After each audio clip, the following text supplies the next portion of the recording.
Help support Friendo Club by going to patreon.com/Stephen Larson or clicking join at youtube.com/Stephen Larson. Access to bonus episodes, question threads for the Going In Raw podcast, and entry to our monthly wrestling predictions challenges. Join the Friendo Club today.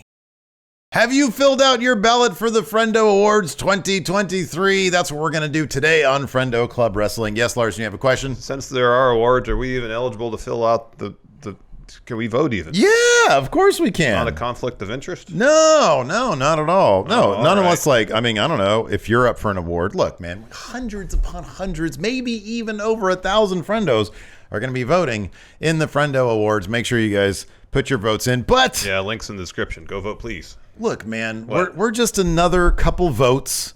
It's not like we're weighted more heavily because we are like prime friendos, right? You know, it's our show, yeah. Yeah, right. So we just thought it'd be fun today to talk about our picks for the Friendo Awards. Where do you want to start, Larson? Let's start with Breakout Star of the Year to recap nominees. Trick Williams. Oh, whoop that trick. Swerve Strickland. Whose house? Swerve's house. Julia Hart. House of Black. Maybe the best theme song in all wrestling. Yeah. Chelsea Green. Oh, just fantastic. Tiffany Stratton. Yes. And then two members of the Bang Bang Gang, the Guns. Throw them up, Larson. There we go. Who gets your vote here, Steve? Oh, it's easy. It's Swerve Strickland. All right. I think that he has taken the concept in AEW of, hey, you're a wrestler, show us what you can do. And he's done that. It's crazy to see somebody so fully embrace the idea of creative freedom, taking advantage of every opportunity, putting on multiple match of the year contenders, always finding that extra thing in a feud to make it memorable. To me, it's not even close. It's Swerve Strickland. I don't disagree with you. However, I'm going to say Trick Williams. Okay. Over the course of the year, he has become the most popular superstar in NXT. Yeah, absolutely. He seems poised for huge things on the main roster. Massive things. We saw this in bits and pieces here and there earlier in his NXT run. It's really all come together for him this year. Yeah, for sure. He is going to be a massive star. You're right about Swerve. I love Swerve. Yeah. Swerve is great. He's doing career work, and you're right. He has really encapsulated what it means to be, I think, an AEW wrestler in that you take the aspect of creative freedom and you make the most of it. Yeah, and I don't know if anybody this year in AEW has done that more so than Swerve Strickland. That being said, what Trick has done this year has been something else. And it's great seeing someone who is relatively new to the sport of professional wrestling and see it in front of your eyes week after week all really come together. Yeah. So I'll give the edge to Trick. All right. I like it. Next up. Best promotion, Steve. Ooh, nominees. We know who you're picking. Nominees are WWE, its main roster, All Elite Wrestling, Impact Wrestling, New Japan Pro Wrestling, NXT, and Stardom. Go ahead, Steve. AEW, baby. No, I'm joking. It's totally WWE. Yeah, Edro Steve says WWE. Look, man. This has been a long time coming from my dude Triple H. I'm a Triple H guy, Larson. You always have been. You know that. I've been that way for 30 years now. Ever since I started watching wrestling, I was like, who is this terrorizing guy? Oh, yeah. This is the future of professional wrestling right here. You thought Jean-Paul Levesque was one of the most overlooked characters in all of wrestling. My goodness gracious.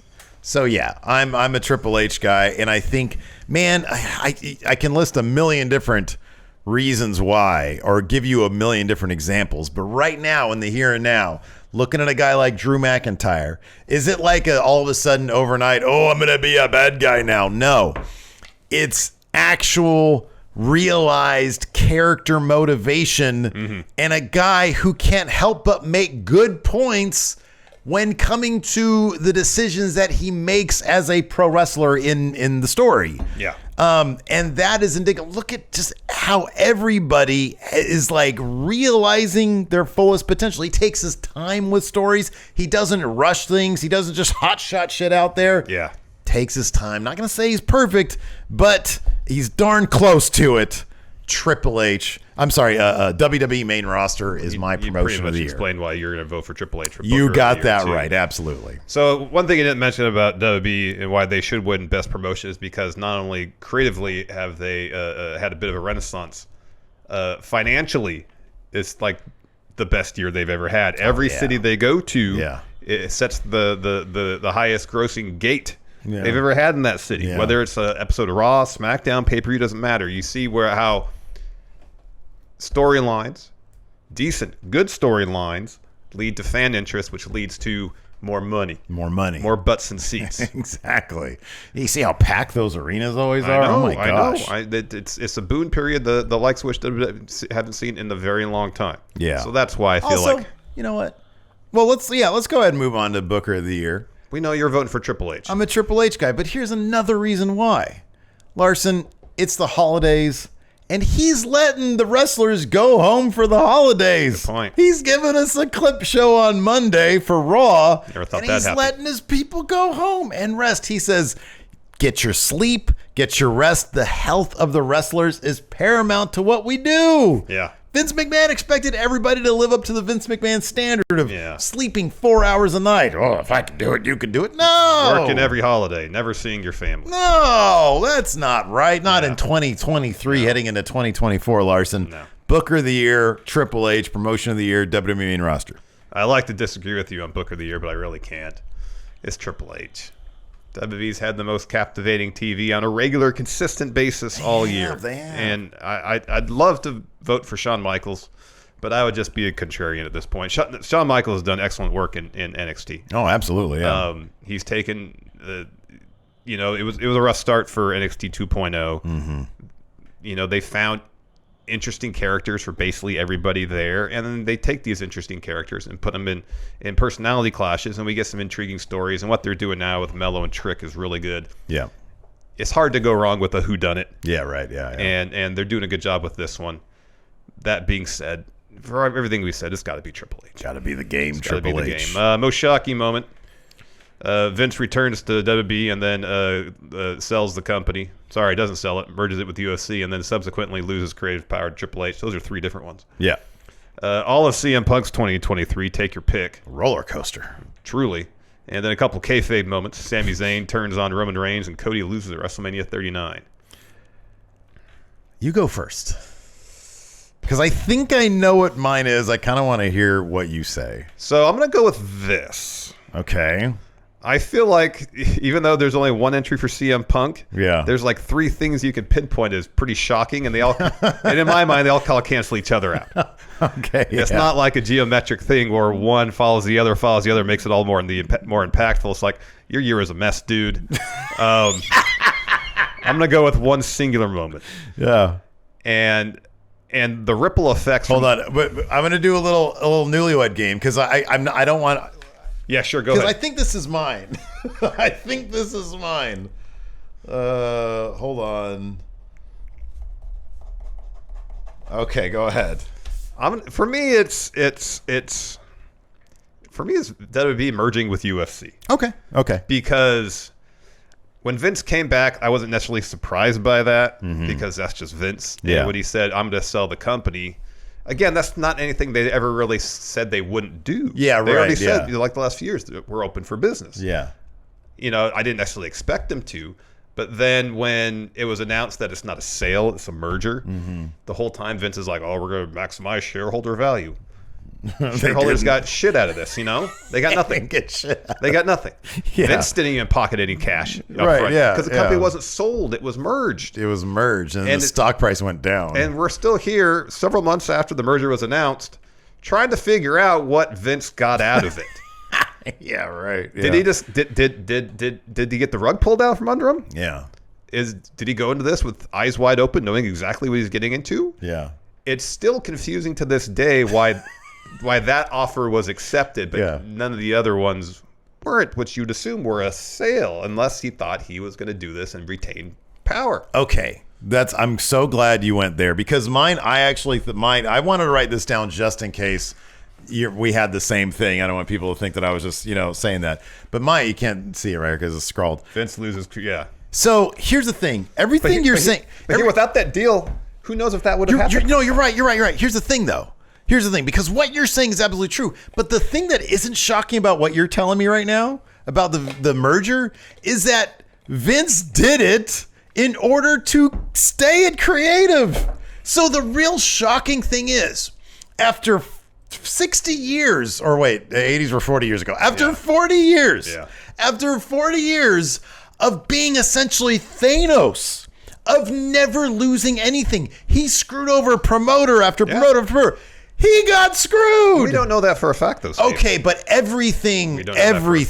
He came back at the Raw after WrestleMania and ran that show into the ground, and it was so bad. He sat there with Ari Emanuel, and Ari Emanuel was like, yeah, all things pertaining to wrestling, I'm going to leave to Vince. Vince did it at the Raw after WrestleMania, and then, if reports are to be believed, Triple H was knighted by Ari Emanuel, and Vince was frozen out.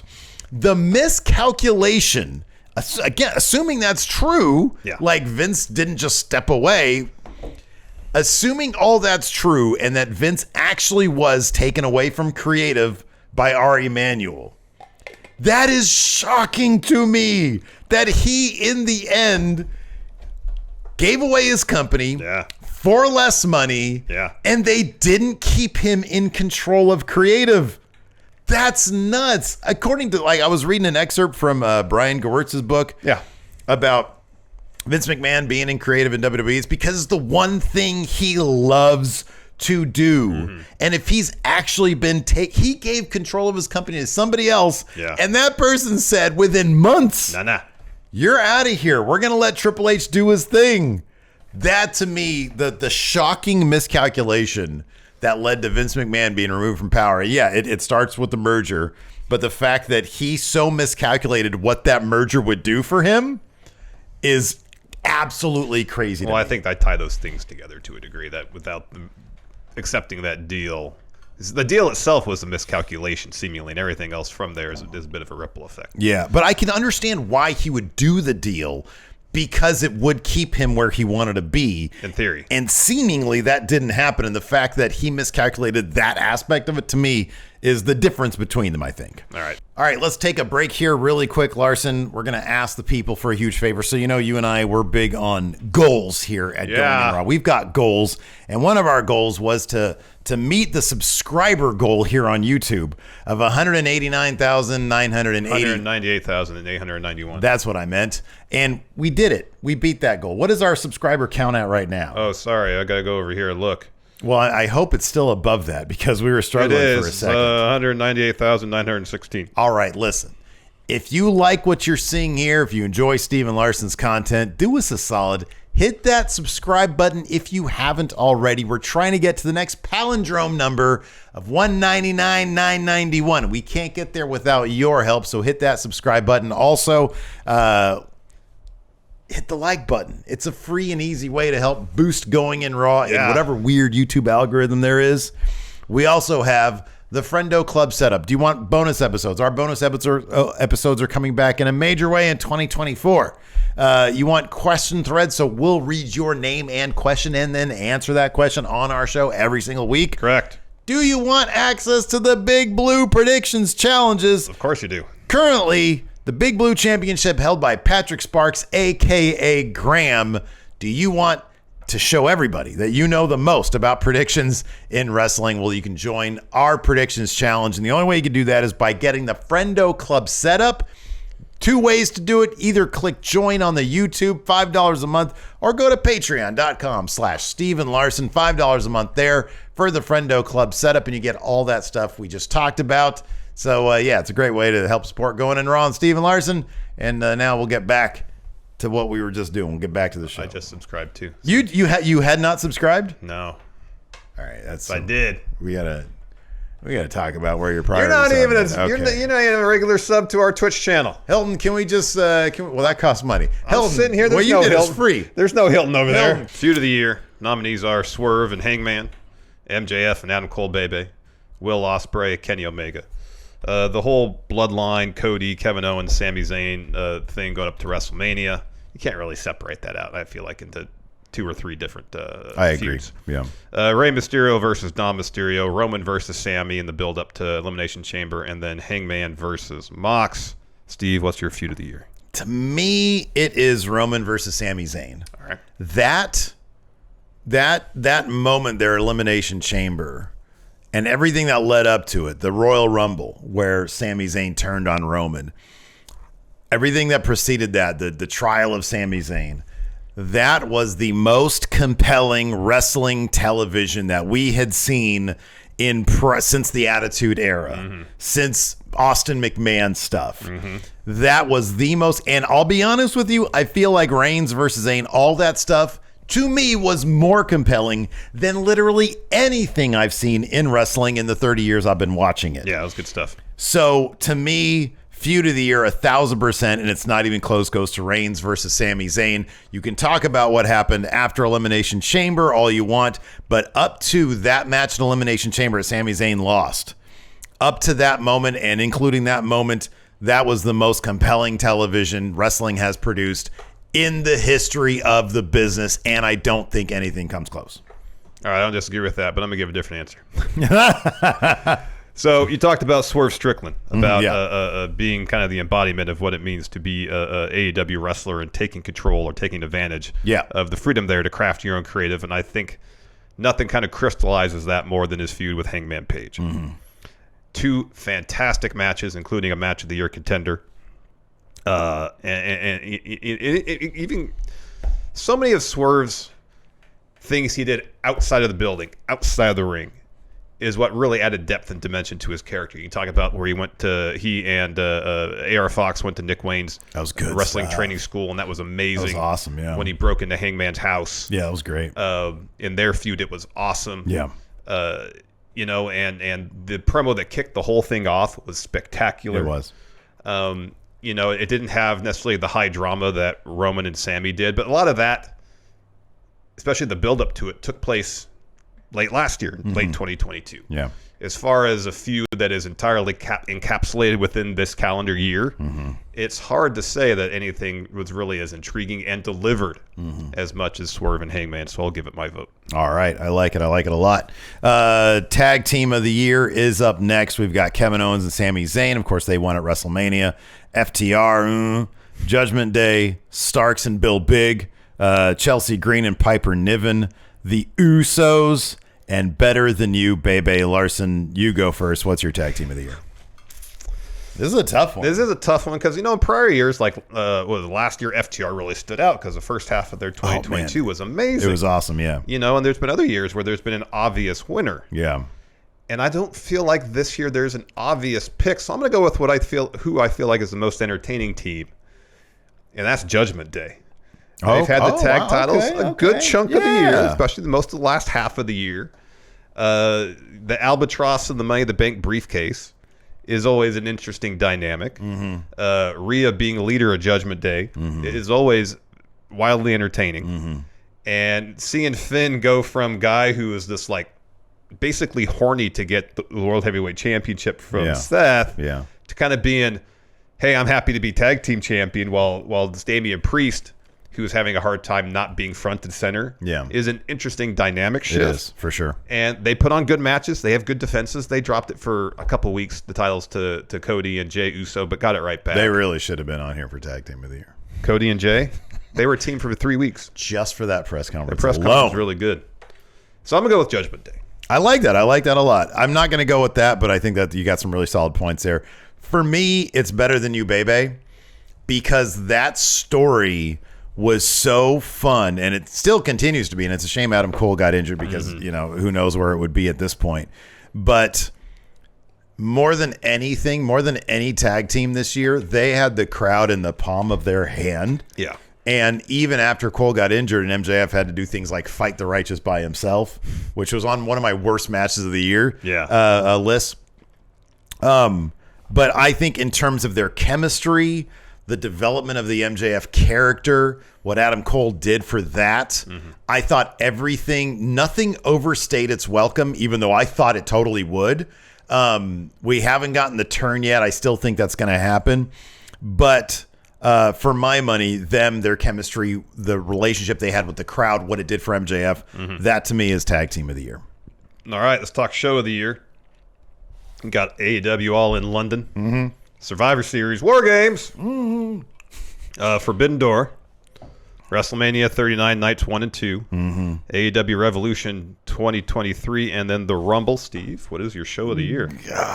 Wow. It's such a tough one because there was nothing to me that stood out that was heads and tails above everything. So I will go with the Royal Rumble. All right. Because boy, Mania 39 though, if we're counting both those nights, oh boy. You know what? I'm still going to stick with the Royal Rumble because number one, we had the Royal Rumble, which Cody of course won. So that's awesome. We also had the big moment with Sami Zayn and Roman Reigns where the big turn happened. And that to me sort of trumps everything. But goddamn, dude, all in 80,000 people or whatever it was. Somewhere between 70 something and 80 something. Whatever it was. I mean, that's such an accomplishment for AEW. And the show itself was so good.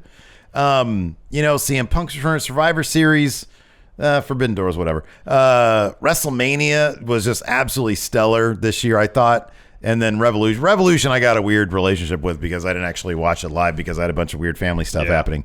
But yeah, to me, I'll take that big story moment plus the Royal Rumbles themselves. Who won and then Rhea Ripley won the women. That was a really good Rumble too. The two Rumbles this year were both really good. Two really good Rumbles. Yeah, I'll go with the Royal Rumble. All right, I'm going to go with Revolution. You had two legit match of the year contenders. You had Mox and Hangman, the Texas Death Match, and then you had Danielson and MJF in the Iron Man match. One of the best and most captivating. It's hard to book an hour-long wrestling match and keep it interesting and captivating, and they did it. True. And most of the undercard matches were really good. You had Jack Perry against Christian in that buried alive match, whatever it was. There was a lot of good wrestling on the show. It's one of those shows that highlights what AEW does best. Yeah. And it's in-ring wrestling and telling stories in the ring. So I'll give that my edge. Good idea. I'll give that edge. Good one. Let's move on to match of the year. Here are the nominees: Swerve Strickland versus Hangman Page, Danielson versus Starks, and that's the strap match, I believe, right? Yeah. Rhea Ripley versus Charlotte Flair at WrestleMania, Will Ospreay versus Kenny Omega at Wrestle Kingdom, Danielson versus Zack Sabre Jr. at Wrestle Dream, MJF versus Danielson, the match you just talked about. Yeah. Women's War Games at Survivor Series, Gunther versus Sheamus versus Drew McIntyre at Mania, and FTR versus the Young Bucks at All In. I'll go first this time. My match of the year, it was 4 days into the year, Kenny Omega versus Will Ospreay. My question for the rest of the year is, what's going to top this for sheer entertainment and in-ring ability or in-ring storytelling stuff? In my opinion, so many good matches, phenomenal matches, great matches. Nothing for my money beat Ospreay versus Kenny Omega at Wrestle Kingdom. That remains my match of the year. So yeah, 4 days in and I had it on lock. That match was absolutely phenomenal.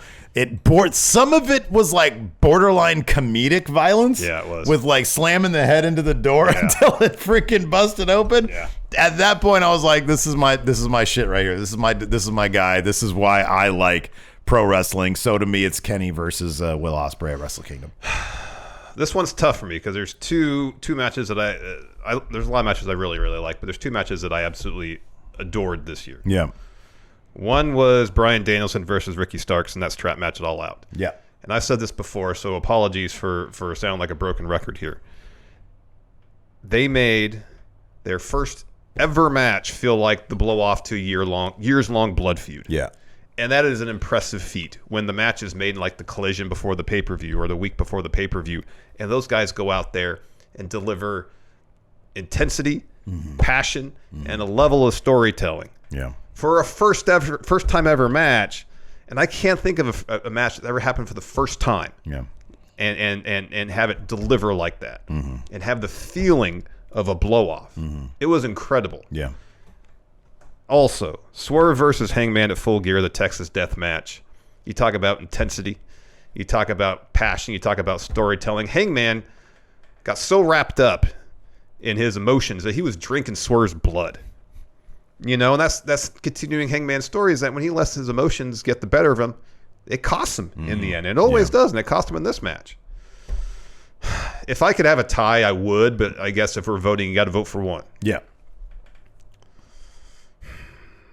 All right, I'm gonna say Swerve and Hangman gets the edge here for me. All right. Just a spectacular match. It got people talking. I know not everybody enjoyed the blood drinking, but in terms of the image of what Hangman was pushed to do, Yeah.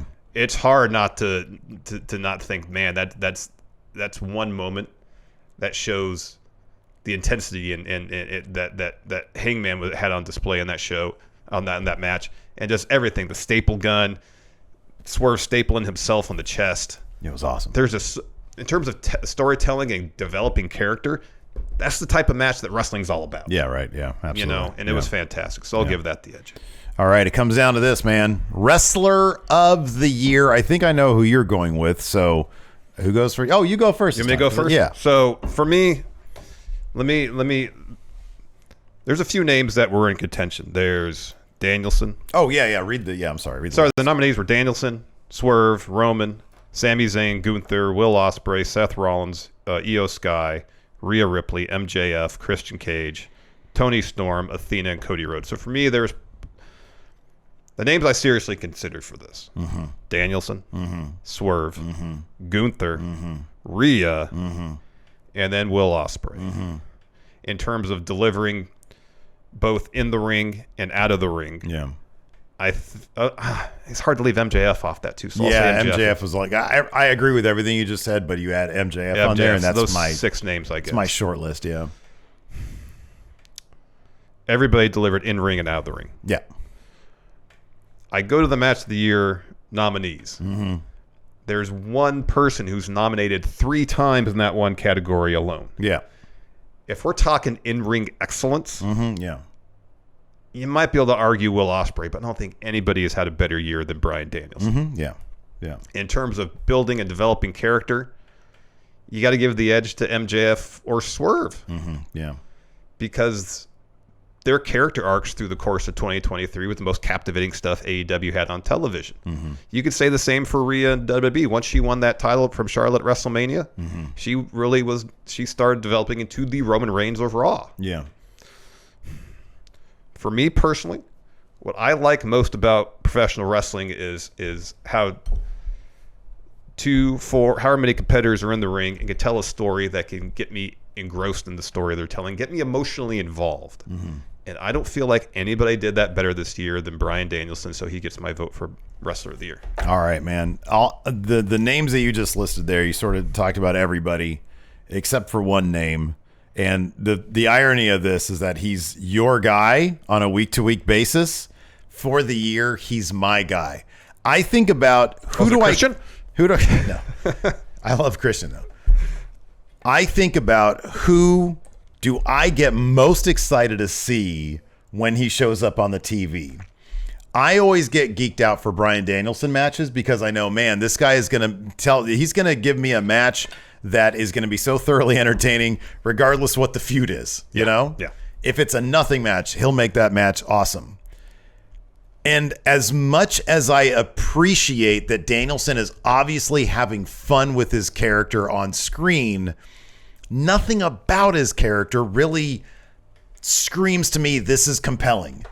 To me, when he's on the screen, I'm having a really good time in my last year of wrestling, and I love that for him. To me, the number one guy this year that I always loved to watch when he showed up on my screen for any match, I know this guy's going to have a killer match with an unpredictable end with how he's going to finish it. And with every promo he gives, not only does it seem like he's having tons of fun because he can't help but smile, Trying not to laugh all the time, but he's also really invested in what he's doing. He is one of the most compelling guys when he speaks, in my opinion, and that's Gunther. Gunther, to me, is my Wrestler of the Year. He wasn't even on the majority of the pay-per-views this year, but every time he had a match on a Raw or whatever, I would be so into it. Yeah. And he brings the best out of you watch his series against The Miz, and it's like, oh my God, these matches are so damn good. And there's always that sense of urgency in these matches. He wins them all clean, so it's not like a Roman Reigns situation where you got a million, the bloodline coming out to interfere and everything. It's not like that. And Danielson this is like close to me. It's Danielson and Gunther. It's like 1A, 1B. But for me, so when it comes down to that, I look at who am I glued to my screen watching for every match and every promo. And this year it was Gunther. I'm so glad that they are treating him to his fullest potential. This title run of his has been so epic. And this was the year that he broke the record. And a lot of people were like unsure if he was going to do that. He has made that Intercontinental Championship, like that and the World Heavyweight Championship, are the most compelling titles on WWE programming, both on the same brand, mind you. But yeah, Gunther, he's the guy. I can't get enough of his matches. I can't get enough of his promos. I think I love him. I love imitating his voice on our show. Yeah. That's my wrestler of the year is Gunther. All right. I love him. Gunther's great. Yeah, Gunther's great. So that'll do it for the awards for us. Steven Larson's best of 2023. Effectively, is what you guys got. Steven Larson's best of 2023. Let us know what you guys think in the comments below. More importantly, let us know what you guys think by going to the link for the Friendo Awards and submitting your things. It's in the description. Yeah, it's in the description below. So check that out. We'll see you guys around. Goodbye.